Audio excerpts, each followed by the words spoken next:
can I do for you? Are you Professor Gustav von Helmholtz? Yes. What is the matter? Who are you? I'm from the morning newspaper, Professor. Is it true that you have invented a ray which will make people invisible? Yes.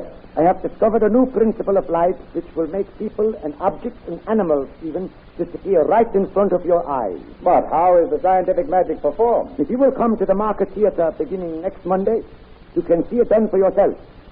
At that time, I will show you how to make people invisible.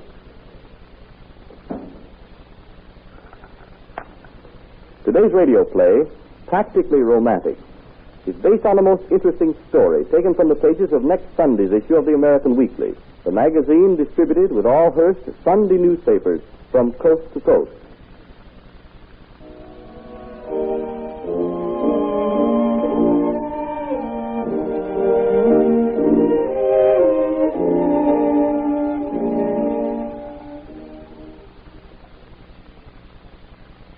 Comfortable, Janet?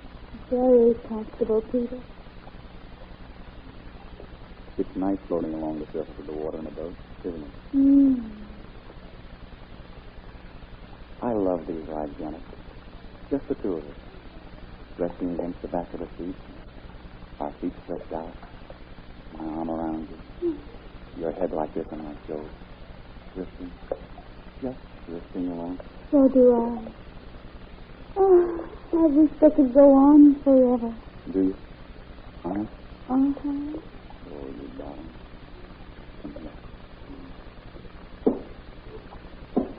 But it can't go on forever like this, Peter. Yes, I know, for two reasons. First, this old mill amusement park ride we're in is built so it lasts just 2 minutes. And second, I'm running out of tickets. Oh, silly. I didn't mean about the ride. I mean about us. Oh, us. Yes, us. You and me. You mean just drifting along in our love? Yes, Peter. You're wasting time. Precious time, and we could be together all alone for always. Darling, come here again. No. Oh, wait, please. This is a very important discussion. What are you going to do, Peter? Young lady, are you asking me what are my intentions? I guess that's it. Well, for your information and anybody else's, including your father, they're strictly honorable. Oh, I know that, silly. But when are you going to stop just intending and really do something about it? You mean ask your father if I can marry you? Yes, Peter. Well, you see, dear, I've been waiting for a raise in salary before I went to bat with him. And I haven't had it yet. But you think you'll get it, Peter? Well, I ought to. They tell me you're due for a raise any time after you've been in the store for a year. Then why don't you tell Father that? Tell him how much they like your work. They do like your work, don't they, Peter? Why, of course they like my work. Well, tell Father that and the chance you have of a raise and see what he says. I'd do it in a minute if you think you'd say, bless you, my children. I think you would, Peter. You sure about that? Well, You know, your dad has a rep for being a pretty hard-boiled businessman. Mother and Dad want to see me happy. I know that. Anything I'd ever asked for in my life, they've given me, if they could afford it. I want you. Not half as much as I want you, Janet. No, sit back there, please, Peter. I'm not going to let you kiss me anymore. Any more than usual, you mean? I'm serious, Peter. I've made up my mind that you'll declare yourself to the family, or we're going to stop seeing each other. Well, Janet, you don't... Oh, you can't mean that. I can, and I do. We can't go on this way. Okay, if that's the way you feel. What do you mean by that, Peter? We're at the end Peter! of the ride. Oh, Come along. I'll ask your father for your lily white hand tonight.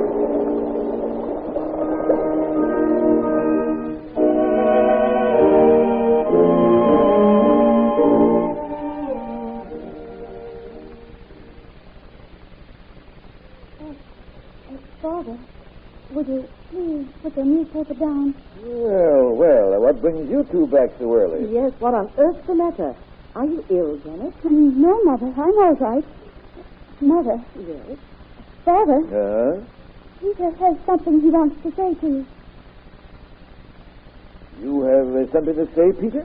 Go ahead, Peter. Yes, what is it, Peter? Mr. Barton, Yes? I'd like to have your permission to marry Janet. What? Well, now... I love Janet, sir, and Janet loves me. I do, Daddy. Yes, I'm sure you both care a great deal for each other. But you're both too young, much too young. You're as old as you and Father were when you got married. Well, Peter, I'm not thinking of your ages, although Mrs. Barton is right about that. But I've got a job, sir, and they like me at the store, and I ought to be getting a raise any time now. Let's see. How much are you getting a week, Peter? $22.50, sir. Why, one of Janet's dresses costs more than that. How do you expect to support the two of you on a salary like that, Peter? But I can buy less expensive dresses, Mother. Oh, we'd manage somehow, Mrs. Barton. I'm sure we can make a go of it, Mr. Barton. I'm sure you think so, Peter. But this marriage proposition isn't as simple as it looks. It's not the initial cost. It's the upkeep. But, Daddy... Let your father handle this, Janet. But you don't understand how much I love Peter. He means all my happiness. You want me to be happy, don't you? Yes, my dear, we want you to be happy. And that's why I'm saying no. Oh, Mother, can't you make him understand? Well, we understand your feelings perfectly, Janet. But we can see further ahead than you can, dear. Well, now that we have that settled, is there anything else you want to speak about, Peter, before I go back to my paper? No, sir. I guess there's nothing more to be said. Good night. Good night, Mrs. Barton. Good night, Peter. Good night, my boy. Well, Janet, I guess that's that. You did your part, Peter. You were grand. Dad and Mother fell down on me. But I think I can swing Father over. How? Never you mind. You just run along home. I'll call you tomorrow. Well, all right. Good night, darling. Good night, dear. Now go. I'm surprised at you, Janet. Letting that boy make a fool of himself. Yes, Dad, I can't understand How you. could you be so frivolous and empty-headed? $22.50 a week, and he has the nerve to ask permission to marry you. What difference does the money make if we love each other? Oh, listen to that now, Martha. What difference does money make? We've been too generous with her. She thinks all she has to do is to reach out her hand and stick it out of the air. Oh, no, I don't, Father. I know you have to make money by earning it the way Peter does or investing it the way you do. And of the two ways, investments are the quickest. But it takes capital for that. And it'll be a long day before Peter can earn money with investments. Oh, Daddy, Yes? speaking of investments, I see in the paper tonight there's an inventor called Professor von Helmholtz who's invented a ray which makes people invisible. Really? Yes. Why don't you put some money in that? What? Invest in an invisible ray machine? Why, that would be about as practical as a stained glass fly swatter. Father, if I prove to you that Professor von Helmholtz's invisible ray has a practical use, will you admit that I'm not empty-headed and frivolous and that I know my own mind? Janet. Yes, providing if you don't do so, you will admit that you are just what I say. All right. You and Mother come with me tomorrow night to the Market Theater, where the professor is holding his exhibition.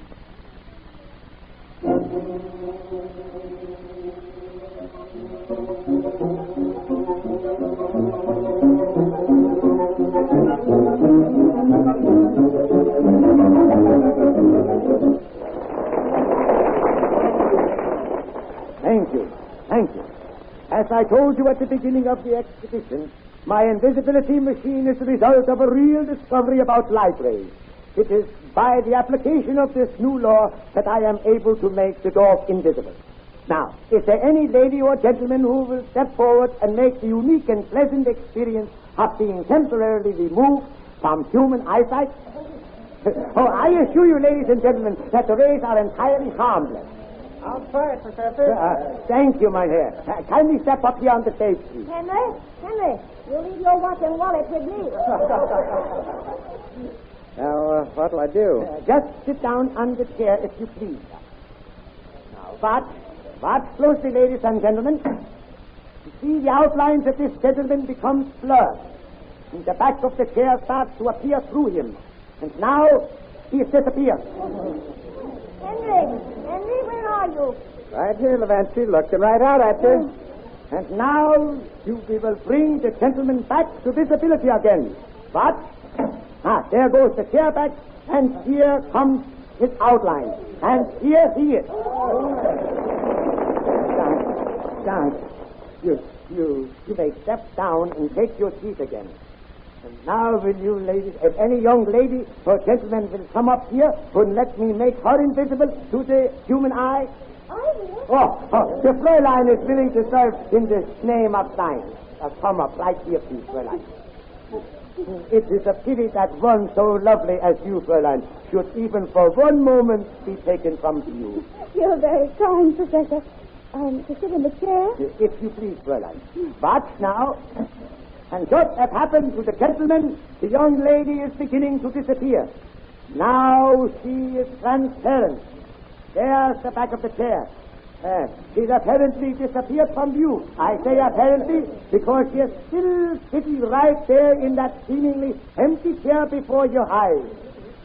Would the invisible Fräulein care to say hello to her parents sitting down there in the theater? Very well. The Fräulein apparently has stage fright. Now I will change my marvelous machine from the rays which have made her invisible to those which bring her back to visibility again. First, you will glimpse the misty outlines of her form like a ghost, then transparent like glass, and finally solid flesh and blood. Close and all. Watch closely. Oh, my God, she's not there. She's gone.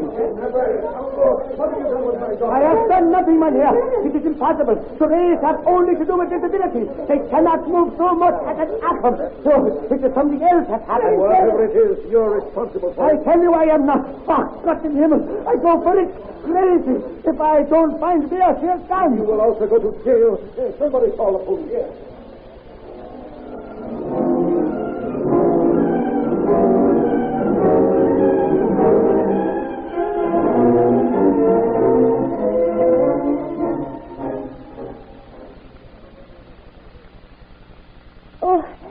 It's almost midnight and there's no word of Janet yet. If only there was something we could do.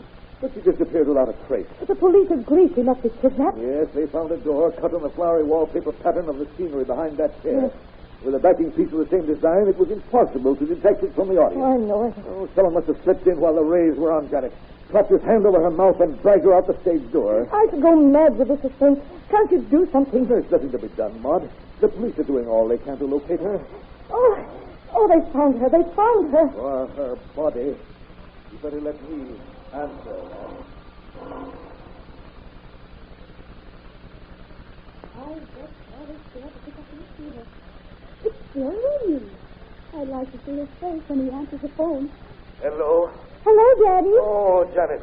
Are you all right? Yes, I'm very happy. Well, where are you? At the Hotel Pride. Have you been kidnapped? Are you being forced to make this call? No, of course not. What happened to you? Daddy, you remember you said Professor von Helmholtz's invisible ray had no practical use? Yes, but what's that got to do with it? Well, I knew about that door in the scenery. And when I was made invisible, I got up and went through it and out the stage door. What for? Peter was waiting for me in his taxi. What? Here at the hotel, registered as Mr. and Mrs. Peter Andrews. I'll say we are. What? You got and married that penniless clerk? Oh, no, Father. We're not married. What's that? Not married? And you're registered as man and wife? That's right, Father. Oh, how dare you do such a shameful thing? How dare Calm you? down, Father. We want you and Mother to forgive us and get over here before there's any time for me to be compromised. We'll be right over. Thank you, Daddy. They're coming over? Yes. And the minister ought to be here about the same time. Oh, Peter, isn't it too exciting? Boy, I'll say. Hey. What? A bridegroom gives his bride a swell present. What do you want me to give you? Professor von Helmholtz's invisible ray machine. When you save enough money. I think it would be a romantic reminder of how it brought us together. Nothing doing. It enabled you to give your parents a slip. But from now on, I'm not letting you out of my sight.